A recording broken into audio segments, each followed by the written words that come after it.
mä en löysin syyn, minkä takia minun striimi ei toiminut viimeksi.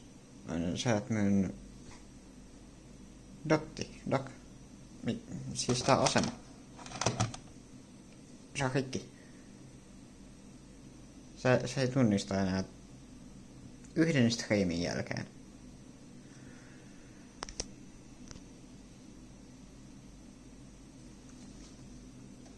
Ja meillä on johdot. Mä en tiedä, että pitäisi olla toinenkin johto, mutta meillä ei ole näytöstilaa. En me saanut heitettyä sitä näyttöön. Mutta sen pitäisi silti hajottaa dottia.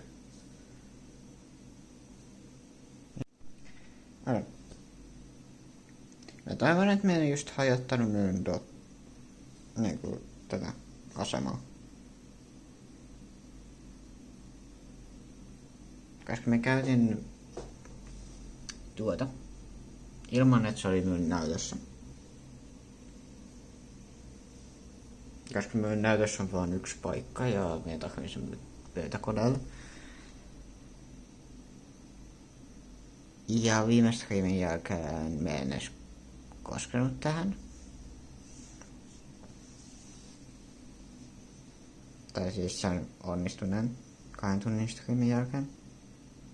Mä en koskenut tähän.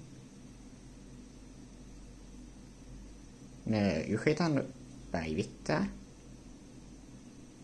Jos se on syy. Mä en tiedä, miten mä teen. Jos se ei toimi, jos niinku, me ei saa päivitettyä tätä.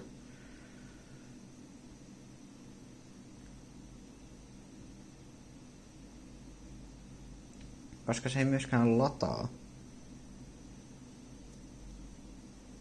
Joka on kummallista.